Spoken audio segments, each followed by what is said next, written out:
أعوذ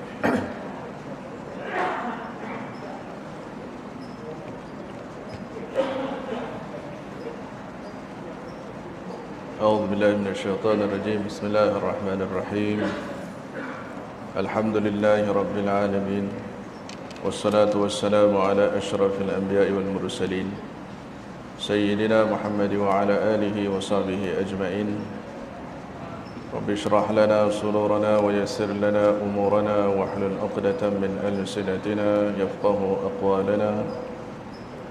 سبحانك لا علم لنا إلا ما علمتنا إنك أنت العليم الحكيم. ولا حول ولا قوة إلا بالله العلي العظيم. نوينا التعلم والتعليم والتذكر والتذكير النفع والانتفاع والإفادة والاستفادة والحث على التمسك بكتاب الله وسنة رسوله والدعاء إلى الهدى والدلالة على الخير ابتغاء وجه الله ومرضاته وقربه وثوابه. آمين اللهم آمين. خير ما أحييكم به تحية الإسلام، وتحية الإسلام السلام. السلام عليكم ورحمة الله وبركاته. إلى حضرة النبي المصطفى رسول الله صلى الله عليه وعلى آله وصحبه وبارك وسلم، وإلى كافة الأنبياء والمرسلين والملائكة المقربين والعلماء والفقهاء والمحدثين، وإلى سائر علمائنا ومشايخنا ومعلمينا وأساتذتنا وذوي الحقوق علينا أجمعين. شيء لله لهم الفاتحة. أعوذ بالله من الشيطان الرجيم. بسم الله الرحمن الرحيم. الحمد لله رب العالمين الرحمن الرحيم مالك يوم الدين. إياك نعبد وإياك نستعين. اهدنا الصراط المستقيم صراط الذين أنعمت عليهم غير المغضوب عليهم ولا الضالين. آمين. Ashabul kiram al-fadil, tuan-tuan imam, tuan-tuan Bilal, pengerusi lejatan kuasa masjid, sedang hadirin hadirat, sedang jemaat yang dirahmati Allah Subhanahu wa taala. Alhamdulillah, setinggi-tinggi kesyukuran kita rafakkan kepada Allah Subhanahu wa taala pada tengah hari Jumaat Sayyidul Ayyam, Jumaat pertama dalam bulan Ramadan. Hari ini kita dah masuk pada hari yang ke-6 dalam bulan Ramadan Al-Mubarak. Segala puji dan syukur juga kita rafakkan kepada Allah Subhanahu wa taala. Allah Subhanahu wa taala masih menyampaikan kita untuk sampai kepada hari yang ke-6 dalam bulan Ramadan ini. Modal yang paling berharga yang dibekalkan oleh Allah Subhanahu wa taala, yang dapat keuntungan daripadanya, tetapi dalam waktu yang sama ramai juga yang mendapat kerugian daripada modal yang diberikan oleh Allah Subhanahu wa taala, yang namanya umur. Umur ini juga yang menjadi rebutan di antara ahlul haq dan ahlul batil. Ahlul haq menginginkan umur yang panjang, ruang dan peluang dan kesempatan yang ada untuk memanfaatkan setiap perjalanan umur itu agar dapat diimarahkan sebagai bekalan pada hari kemudian. Umur juga menjadi rebutan di kalangan ahlul batil. Mereka nakkan umur yang panjang dan nak merebut sebanyak mana apa yang mereka nak berdasarkan kepuasan hawa nafsu mereka. Walaupun di dalam surah Al-Baqarah Allah Subhanahu wa taala menyatakan dalam bentuk sabilul dham, kehinaan kepada orang-orang Yahudi yang menginginkan yawaddu ahaduhum law yu'ammaru alfasanah. Mereka menginginkan umur sampai kepada 1000 tahun. Di kalangan ahlul batil yang menginginkan umur sedemikian untuk mendapatkan seberapa banyak dan memuaskan nafsu mereka yang tidak akan pernah kenyang.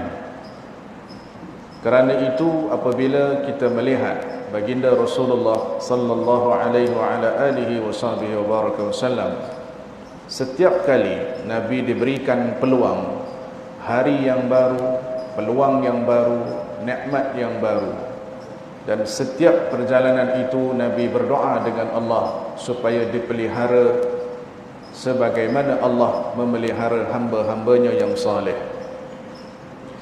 Doa Nabi biasanya sebelum tidur, kalau Rasulullah baca doa sebelum tidur, doanya adalah Allahumma in amsakta nafsi farhamha wa in arsaltaha fahfadha bima tahfadh bihi ibadakas salihin. Ya Allah, sekiranya engkau ambil nyawa aku ketika aku dalam tidur ini, maka mohon dirahmati ia. Dan sekiranya aku diberikan kesinambungan kehidupan, aku memohon kepadamu ya Allah, peliharalah aku sebagaimana engkau memelihara hamba-hambamu yang saleh. Kita berdoa dengan Allah untuk dapat penjagaan, dan doa itu akan lebih baik kalau kita mohon dengan Allah bukan setakat penjagaan. Kita mohon dengan Allah supaya kita dijaga oleh Allah sebagaimana Allah menjaga dan memelihara hamba-hambanya yang saleh. Nikmat penjagaan itulah, ruang penjagaan itu yang Allah telah berikan kepada orang-orang yang saleh, yang kita juga mengharapkan nikmat sedemikian di dalam limpahan kurniaan rahmat yang begitu besar. Walaupun pada hari ini, pada saat ini, pada ketika ini, satu rahmat Allah yang dikongsi di antara bainal jinni wal insi wal bahaim, di antara jin, manusia dan binatang. Kita tengok orang yang susah, kita rasa simpati.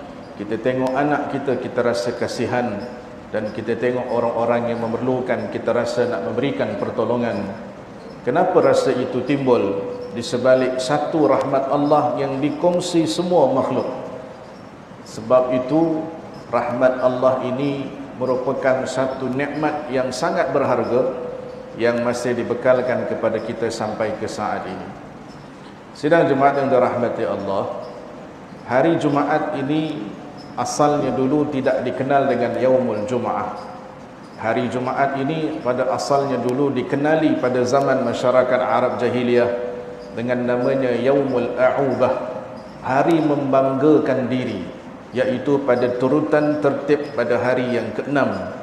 Masyarakat Arab Jahiliyah akan berkumpul pada hari yang ke-6 yang dinamakan sebagai Yaumul A'ubah. Siapa-siapa yang berjaya dalam tempoh seminggu daripada sudut perniagaannya akan dipamerkan, akan ditonjolkan, akan dibanggakan dengan pencapaian dalam tempoh seminggu. Siapa-siapa yang hebat dalam bidang sayembara syair yang masyhur di kalangan masyarakat Arab akan diangkat, akan diagungkan pada minggu tersebut, sehinggakan pada hari itu dinamakan sebagai Yaumul A'ubah, untuk mengagungkan manusia yang berjaya daripada sudut pencapaian mereka. Syariat daripada Allah Subhanahu wa taala datang mengubah pada Yaumul A'ubah, membanggakan manusia kepada mengagungkan Allah Subhanahu wa taala. Berhimpun juga pada hari yang ke-6 bukan untuk mengagungkan manusia, tapi untuk menyuburkan dan memuliakan hari yang paling mulia dalam tempoh seminggu, daripada Yaumul A'ubah kepada Yaumul Jum'ah. Hari yang berhimpun untuk mendengar pesanan yang disampaikan oleh khatib. Hari yang berhimpun yang kita khususkan dalam tempoh 7 hari. Inilah juga disebut dengan Aid lil Muslimin, hari raya bagi orang-orang Islam. Hari raya yang diraikan kerana kita berhimpun bukan untuk mengagungkan sesama makhluk, tetapi untuk mengagungkan Allah Subhanahu wa taala. Setiap kali Jumaat datang, pasti daripada malamnya sampailah sehingga terbenam mataharinya, yang telah disusun dengan segala fadilat, yang Allah telah sediakan dengan segala nafahat dan manfaat yang perlu kita ambil dan rebut daripada malamnya sampailah kepada terbenam mataharinya. Apatah lagi Jumaat hari ini yang berlaku di dalam Sayyidus Syuhur, iaitu penghulu bulan Ramadan Al-Mubarak.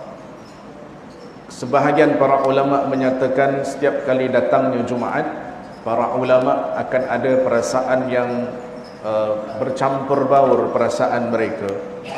Datangnya Jumaat dengan kegembiraan segala fadilat yang telah disediakan, datangnya Jumaat juga dengan kerisauan kepada mereka di kalangan para orang-orang saleh, kerana hari kiamat tidak akan berlaku pada hari Jumaat melainkan pada hari Jumaat. Fadilat yang telah disediakan oleh Allah daripada malamnya sampailah kepada pengakhirannya, terbenam mataharinya.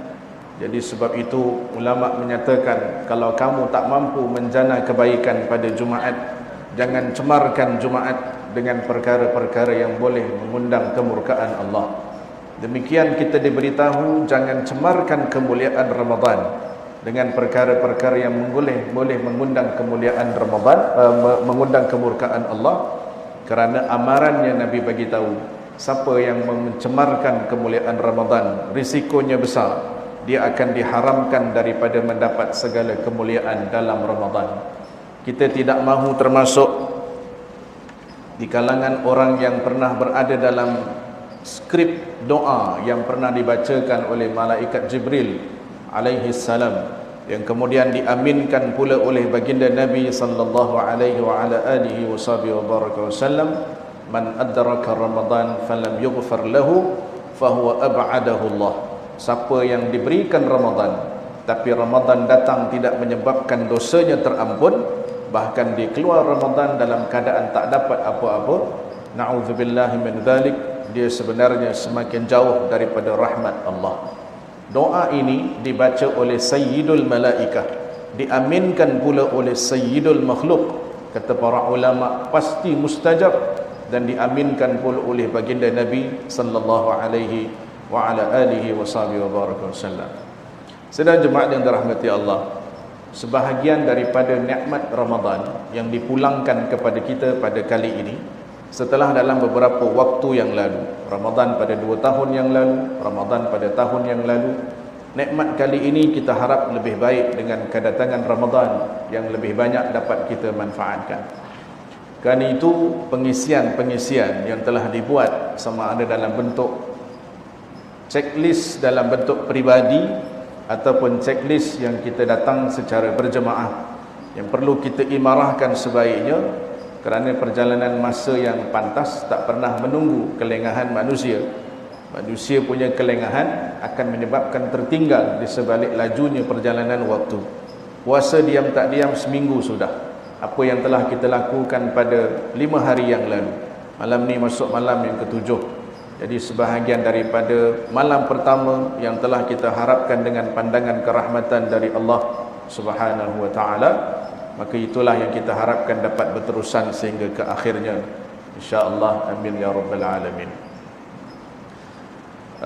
Satu ketika ada seorang lelaki datang berjumpa Nabi sallallahu alaihi wa ala alihi wasallam.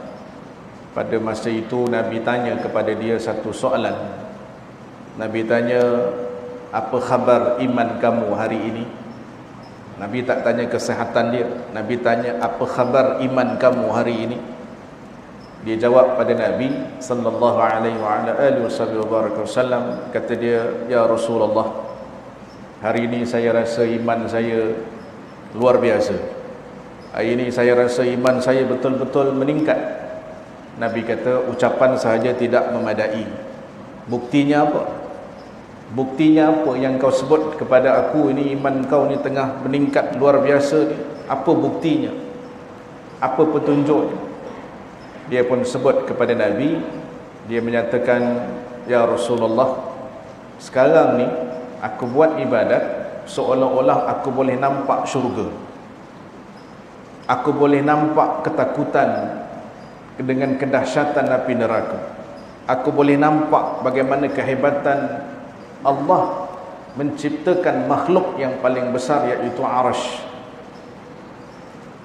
Respon Nabi terhadap lelaki ini, Nabi tanya apa khabar iman dia. Nabi minta bukti. Dia kata, aku beribadah macam boleh nampak syurga, nampak kedahsyatan api neraka supaya dijauhkan daripadanya, nampak kehebatan makhluk Allah yang paling besar, iaitu Arasy. Respon Nabi pada masa itu, nawwarallahu qalbak falzam, kata Rasulullah. Hati engkau ini telah diterangkan oleh Allah dengan cahaya, maka jagalah dia. Jagalah dia sebaiknya agar hati engkau ini tidak malap dengan perkara-perkara yang boleh menyebabkan terpadam dengan sebab dosa.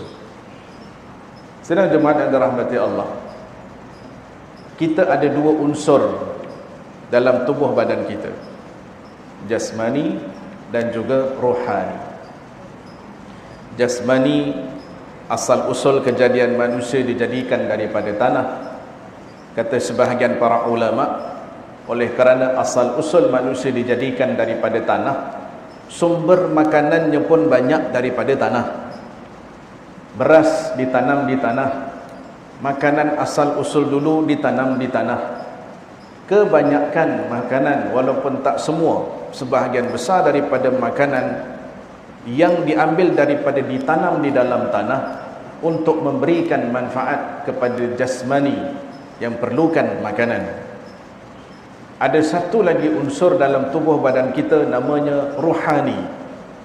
Rohani perlukan makanan. Makanannya adalah dalam bentuk zikrullah, mendekatkan diri kita dengan Allah. Jasmani punya permintaan jarang-jarang kita kecewakan, tapi rohani punya permintaan selalunya kadang-kadang kita kecewakan dia. Kalau jasmani punya permintaan, petang ni nak buka apa, makan apa, siap semuanya. Jasmani minta, perut kita minta. 5 hari lepas dah buka apa, hari ni nak buka apa, dah set. Seawal sahur kita dah siap, petang ni nak buka apa. Dalam tempoh Ramadan, jasmani minta selalu berada dalam kategori permintaan atas yang kita selalu tunaikan. Rohani kita minta, dalam hati kita minta, zikirlah dengan Allah. Lama dah engkau tak zikir, kita buat tak dengar juga. Rohani kita minta, duduklah baca Quran, supaya engkau membaca kalam firman Allah dalam bulan Ramadan ini. Pun kadang-kadang kita buat tak dengar saja. Rohani kita minta, bangunlah bermunajat kepada Allah pada waktu malam, supaya engkau boleh berbicara, bermunajat dengan Allah, berdoa dengan Allah, berkhalwat dengan Allah pada waktu yang istimewa. Keseimbangan ini yang kadang-kadang tidak seimbang berada dalam diri kita, di mana permintaan jasmani yang jarang-jarang kita kecewakan, dan permintaan rohani yang kadang-kadang kita biarkan begitu sahaja. Bila Nabi sebut kepada orang yang bertanya dengan Rasulullah tadi, nawwarallaha qalbak falzam, Allah telah terangkan hati engkau, maka peliharalah dia. Setiap daripada kalangan kita ini, Allah Subhanahu wa ta'ala kurniakan cahaya yang berbeza-beza.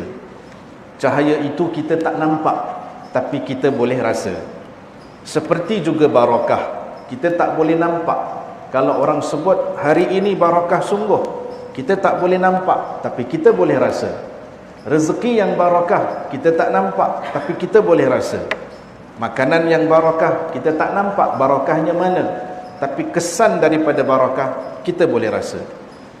Sebagaimana ungkapan kalam daripada guru mulia kita, Fadilatul Syekh Ahmad Fahmi Zamzam Al-Banjari An-Nadwi Al-Maliki rahimahullahu ta'ala, bila Nabi sebut dalam bulan Ramadan pintu syurga terbuka, pintu neraka tertutup, wasuffidatis syayatin, syaitan dibelenggu. Dalam riwayat yang lain, wa maradatul jin, jin yang ganas pun dibelenggu oleh Allah. Kita tak pernah nampak semua perkara ini, tapi apa signifikannya Rasulullah sebut dalam hadis? Kata Syekh Ahmad Fahmi waktu menerangkan semula hadis ini, satu, kita tak nampak semua benda ini, tapi kita boleh tengok kesannya di atas muka bumi. Kesan pintu syurga terbuka, ramainya orang terlibat dengan ibadat daripada sahurnya sampai ke tengah malamnya. Inilah waktu di mana orang ada di masjid, waktunya lama sampai ke tengah malam. Kita takkan jumpa pada waktu yang lain. Inilah waktu di mana siang harinya semua banyak terlibat dengan ibadat, dan kita takkan jumpa pada bulan yang lain. Demikian jugalah pintu neraka ditutup, orang-orang yang nak berbuat jahat rasa terhalang dengan sebab datangnya Ramadan. Seruan yang disebut dalam hadis, wa yunadi munad ya baghiyal khair aqbil wa ya baghiyasy syarr aqsir. Wahai orang-orang yang berbuat kebaikan, terimalah. Wahai orang-orang yang melakukan kejahatan, berhentilah. Seruan ini datang seawal Ramadan lagi, seawal fasa pertama Ramadan. Jadi bila kita ceritakan di kalangan kita ni, Allah kurniakan cahaya yang pelbagai. Cumanya kita tak boleh nampak, tapi kita boleh rasa. Bagaimana untuk dapatkan cahaya yang lebih, dan bagaimana untuk dapatkan cahaya yang berterusan sampai bila-bila. Sayyiduna Hanzalah, salah seorang sahabat Nabi yang mendapat gelaran Ghasilul Malaikah. Sayyiduna Hanzalah dapat gelaran Ghasilul Malaikah. Kenapa dapat gelaran Ghasilul Malaikah? Sebab beliau salah seorang daripada sahabat di kalangan sahabat Nabi yang paling cepat menyahut panggilan dan seruan daripada Nabi. Waktu beliau mati syahid, jenazahnya diangkat, tiba-tiba sahabat melihat air menitis daripada tubuh badan Sayyiduna Hanzalah. Sedangkan pada masa itu, sahabat-sahabat yang mati syahid berbezanya dengan orang yang meninggal dengan sebab wabak, yang telah dibahaskan beberapa ulama di kalangan negara kita pada tahun-tahun yang lalu. Orang yang meninggal dengan sebab Covid, dia cuma dapat syahid akhirat. Tapi orang yang meninggal seperti sahabat, syahid, dapat syahid dunia dan akhirat. Bezanya adalah orang yang meninggal dengan sebab wabak, ta'un dan sebagainya, dia dapat syahid akhirat, tapi jenazahnya tetap perlu diuruskan seperti biasa. Berbeza dengan orang yang meninggal dapat syahid dunia dan akhirat. Darah mereka itu menjadi saksi besok dalam hari kebangkitan di hari akhirat. Jadi sewaktu para sahabat angkat jenazah Sayyiduna Hanzalah, mereka melihat daripada mana datangnya titisan air ini yang menitis daripada tubuh badannya, sehingga beliau mendapat gelaran Ghasilul Malaikah. Rupa-rupanya ketika dibawa berita ini kepada Nabi sallallahu alaihi wasallam, Nabi kata tanya kepada ahli keluarganya. Beliau pada masa itu baru berkahwin dan baru pada malam pertama. Ketika pada malam pertama tersebut datang panggilan daripada Nabi, bersegera terus keluar, sehingga takdirnya pada malam itu beliau terlupa untuk mandi janabah. Allah Subhanahu wa taala muliakan Sayyidina Hanzalah pada masa beliau syahid. Air itu bukan air dimandikan untuk orang yang mati syahid, tapi malaikat memandikan jenazahnya dengan mandikan janabah kerana terlupa, kerana segeranya menyahut panggilan Nabi sallallahu alaihi wasallam. Nak ceritanya di sini, Sayyiduna Hanzalah punya terangnya cahaya dalam hati. Pada masa satu ketika Sayyiduna Abu Bakar As-Siddiq radhiyallahu taala anhu datang kepada Sayyiduna Hanzalah. Sayyiduna Abu Bakar tanya, "Kaifa asbahta ya Hanzalah? Kamu hari ini apa khabar ya Hanzalah?" Sayyiduna Hanzalah tiba-tiba menjawab dengan menyatakan, "Nafaqa Hanzalah. Hanzalah telah menjadi orang yang munafik." Perkara ini betul-betul mengejutkan Sayyiduna Abu Bakar sampai dia menyatakan, "Subhanallah, engkau ini sahabat Nabi yang paling cepat menyahut panggilan Nabi. Engkau ini sahabat Nabi yang paling awal menyahut panggilan Allah dan Rasulnya. Kenapa engkau menyatakan diri engkau seorang yang munafik?" Kata dia, "Nafaqa Hanzalah, saya rasa susah hati." Dia cakap pada Sayyidina Abu Bakar, "Saya rasa susah hati." Susah hati sebab kalau duduk bersama dengan Rasulullah, perasaan saya, hati saya betul-betul cenderung kepada Allah. Tapi setelah saya balik ke rumah, campur dengan ahli keluarga, perasaan itu hilang. Hati saya tak seperti mana duduk dengan Nabi. Kata Sayyidina Abu Bakar As-Siddiq radhiyallahu ta'ala anhu, "Kalau begitu aku pun ada masalah yang sama." Jadi kata mereka berdua, "Mari kita jumpa Rasulullah, tanya, minta pandangan Nabi bagaimana." Sahabat Nabi berubah hatinya, sudah datang rasa risau yang teramat. Risau duduk dengan Nabi, hatinya begitu khusyuk. Bila balik dengan ahli keluarga, hati mereka berubah. Risau berubah hati itu sampai menyangka dirinya sebagai salah seorang munafik. Begitu cahaya yang Allah berikan sampai hatinya begitu hebat merasakan demikian. pergi kepada Rasulullah, tanya pada Nabi, minta pandangan. Pada masa itu Nabi bagi pandangan kepada Sayyiduna Hanzalah. Sayyiduna Abu Bakar As-Siddiq radhiyallahu ta'ala anhu pun dengar sama penjelasan daripada Nabi. Nabi kata, selagi mana engkau duduk dengan aku, ingatan engkau kepada Allah tidak berubah bagaimana engkau duduk dengan ahli keluarga engkau, selagi itulah hati engkau tetap diterangkan dengan cahaya daripada Allah. Selagi mana engkau duduk dengan aku, hati engkau tidak berubah bagaimana keimanan dan juga perasaan-perasaan kecenderungan untuk merasakan setiap nikmat daripada Allah, demikian juga engkau duduk dengan ahli keluarga, maka itu satu perkara yang tidak menjadi masalah. Sahabat Nabi berubahnya hati, kebimbangan mereka tu luar biasa. Kita bukan setakat berubah hati, kadang-kadang berubah bicara pun kadang-kadang kita tak perasan. Kerana itu bila kita cerita tentang makanan rohani tadi, jasmani yang kita berikan, apa juga permintaan, rohani inilah masanya. Ramadan inilah keperluan rohani yang kita peruntukkan sebanyak-banyaknya. Ungkapan daripada almarhum Profesor Dr. Uthman Al-Muhammadi rahimahullahu ta'ala, salah seorang ilmuwan yang pernah mewarnai di negara kita, beliau pernah mengungkapkan masuknya bulan Ramadan ini sebagai musim bunga kerohanian. Musim bunga kerohanian. Kita kalau lalu dekat satu kawasan, contohnya kita berdiri di bawah pokok yang tengah musim bunga, hadirin yang dirahmati Allah, kita tidak petik kelopak bunga itu, kita cuma berteduh di bawah pokok yang sedang musim bunga. Bunga itu jatuh kena pada baju, bunga itu melekat pada tapak kasut. Kalau kita ambil kelopak bunga tu lagi, makin bertambahlah bunga yang akan ada pada tubuh badan kita. Nikmat, rahmat, keampunan, jaminan kemesraan Allah yang terhidang dalam Ramadan begitu mahal untuk disia-siakan. Kerana itu bila Allah sebutkan dalam suratul Ahzab, ya ayyuhalladzina amanu dzkurullah dzikran katsira wasabbihuhu bukratan wa asila. Perbanyakkan zikir pada Allah. Dalam bulan Ramadan ini ada zikir utama, zikir induk, iaitu baca Quran. Quran menjadi ibadah induk dalam bulan Ramadan. Zikir-zikir yang lain mengikuti. Setiap kali kita melakukan ibadat dalam bentuk menyatakan lisanan rutaban bi dzikrillah, lisan yang sentiasa dibasahi dengan zikir kepada Allah. Ini makanan yang perlu kita jadikan makanan. Walaupun pada asalnya kita rasa susah, tapi zikir ni perlu jadikan makanan. Kerana menuju ke akhir zaman yang memang telah berada di akhir zaman, inilah makanan penting kepada orang-orang yang beriman, iaitu zikrullah. Kalau sekarang kita tak jadikan dia sebagai makanan, maksudnya besok kemudian bila kita nak ambil makanan ini, kita bimbang makanan itu tidak ada. Apa maksud jadikan makanan? Maksudnya kita perlukan sentiasa. Kalau orang-orang saleh, makanan tak cukup, tak apa. Tapi kalau zikir tak cukup, itu satu kerisauan. Kalau tak sempat makan, tak apa. Tapi kalau tak sempat zikir, itu satu kebimbangan. Tak sempat tidur, tak apa. Yang penting qiyamnya dapat disempurnakan dengan betul.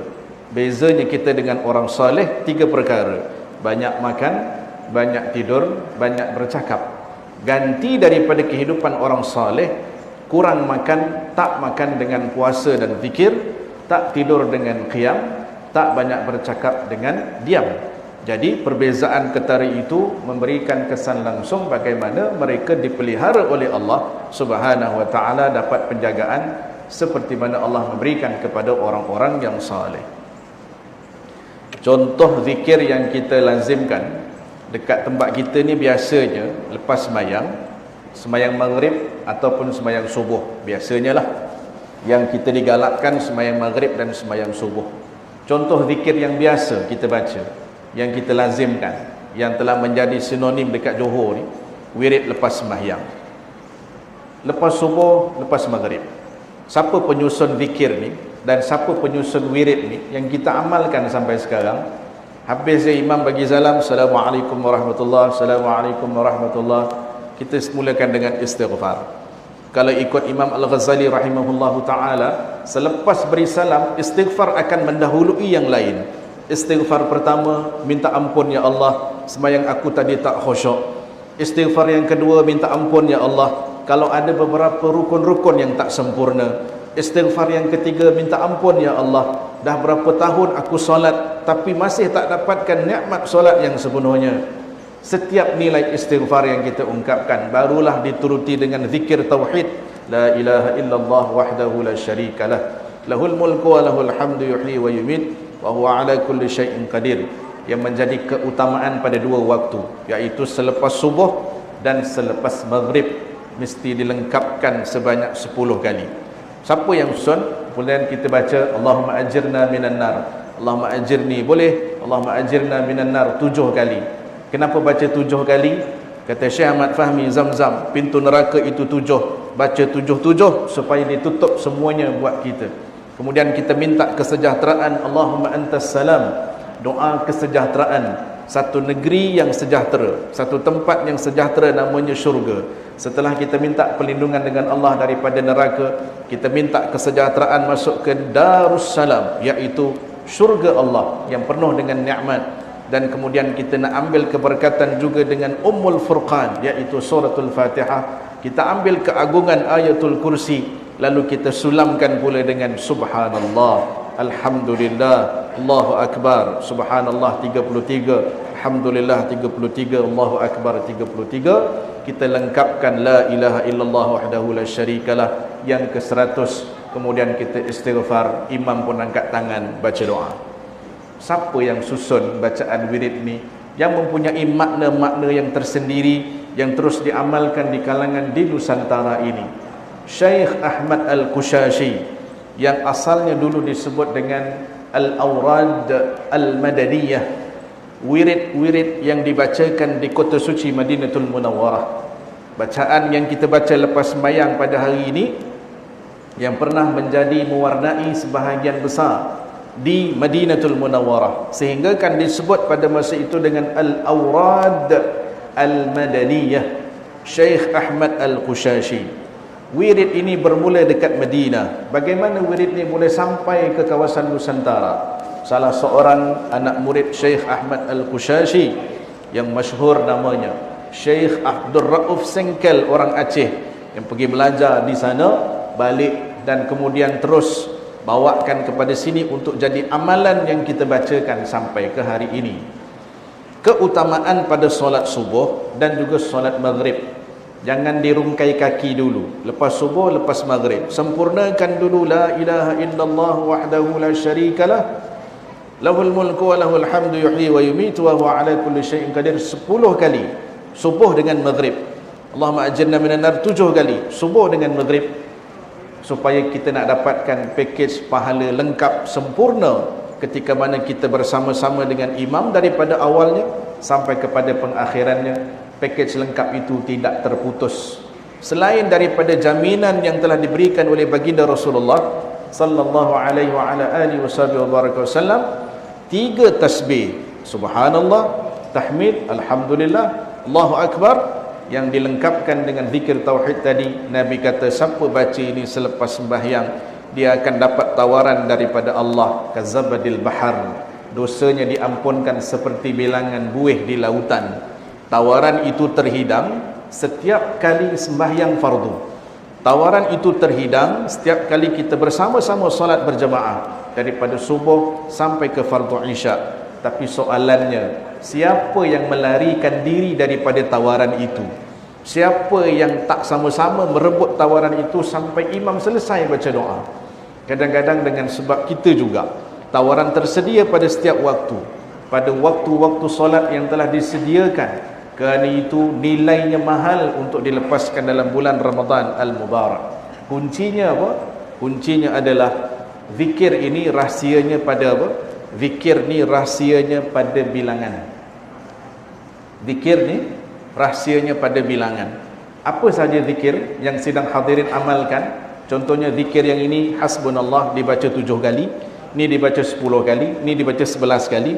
Apa saja amalan yang sedang hadirin dapat daripada guru-guru yang mengajar, ataupun dapat pengijazahan amalan daripada sesiapa pun, kalau dia kata ini amalkan bilangannya begini, ini amalkan bilangannya begini, maka susun betul-betul supaya kita dapat lengkapkan bilangannya. Kalau subhanallah 33, 33. Alhamdulillah 33, 33. Allahu Akbar 33, 33. Cukupkan semuanya, jangan lebih, jangan kurang. Kenapa? Kalau kita ambil satu kunci, sidang hadirin, kita ada kunci rumah. Ini signifikannya yang disebut oleh Syekh Ahmad Fahmi. Kita kalau ada kunci ni ada mata kunci kan? Ada mata kunci tu yang bergerigi tu. Kalau kita tanya, kunci rumah kita patah satu mata kunci, soalannya, boleh buka tak pintu? Pintu takkan boleh buka punya kalau patah satu mata kunci. Kita masukkan tak boleh. Tengok satu mata kunci patah, bukan patah semua, satu je terpatah. Tengok pun nak buka tak boleh. Tak boleh dengan sebab apa? Satu mata kunci patah. Zikir terkurang daripada kadar yang biasa disebutkan dalam hadis Rasulullah. Beberapa kunci rahsia yang patutnya kita boleh dapat dengan pengamalan zikir tersebut nanti akan jadi tergendala. Sebab itu rahsianya pada bilangan, jaga elok-elok di situ supaya pada akhirnya kita akan dapat kelangsungan rahsia dalam setiap zikir tersebut. Kerana Allah akan bagi ikut ketentuan Allah, nafahat, manfaat terpulang. Ada orang dapat rezekinya di sini, ada orang dapat rahsianya di sini. Tapi kepentingannya untuk kita mengamalkan dengan sebaik-baiknya. Yang lain-lain mengikut waktu. Zikir ini bilangan, yang kedua waktu, yang ketiga adalah dengan bersama-sama dengan orang-orang yang sentiasa melazimi zikir. Tapi dua keutamaan adalah pilih waktu yang sesuai dengan zikir itu dan pilih bilangan yang tepat dengan bilangan zikir itu. Cumanya tak sama, ada orang yang mengamalkan, contoh, ada orang baca surah Al-Waqi'ah pada selepas asar, ada orang baca surah Al-Waqi'ah selepas subuh. Kenapa tak sama? Dia dapat rahsianya mungkin selepas subuh, yang ini dapat rahsianya mungkin selepas asar, terpulang. Dia tidak ada satu pun, tidak ada siapa yang betul, siapa yang salah. Kita beramal selepas subuh, kawan kita beramal selepas asar, tafadhal, silakan. Masing-masing punya nafahat yang Allah kurniakan mengikut ketentuan dari Allah Subhanahu wa ta'ala. Jadi mudah-mudahan dalam bulan Ramadan Al-Mubarak ini kita dapat memberikan sepenuh perhatian kepada permintaan makanan rohani kita agar cahaya yang telah Allah Subhanahu wa ta'ala kurniakan dapat terus kita sinarkan dan bukan kita padamkan. Dan moga-moga permintaan-permintaan rohani, hati yang dipandang oleh Allah akan menjadi satu asbab musabab yang penting untuk kita diberikan kelangsungan taufik dan hidayah daripada Allah Subhanahu wa ta'ala dalam bulan Ramadan Al-Mubarak. Pada akhirnya marilah sama-sama kita berdoa kepada Allah Subhanahu wa ta'ala. Mudah-mudahan Allah memberkati setiap perjalanan puasa kita, setiap perjalanan qiyam kita,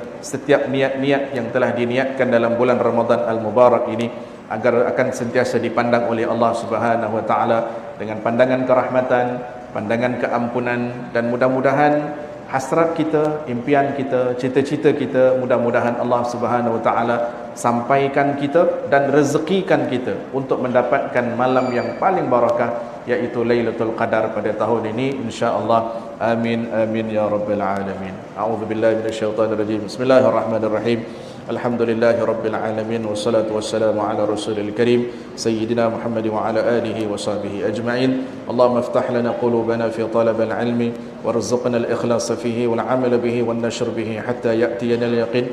Rabbi zidna 'ilman wa wasi' fi rizqina wa barik lana fima razaqtana waj'alna mahbuban fi 'ibadika wa 'azizan fi 'uyunihim وجعلنا وجيها في الدنيا والآخرة ومن المقربين يا كثر النوال يا حسن الفعال يا قائما بلا زوال يا مبدئا بلا مثال فلك الحمد والمنة والشرف على كل حال وصلى الله على سيدنا محمد وعلى آله وصحبه وبارك وسلم والحمد لله رب العالمين. تقبل الله منكم.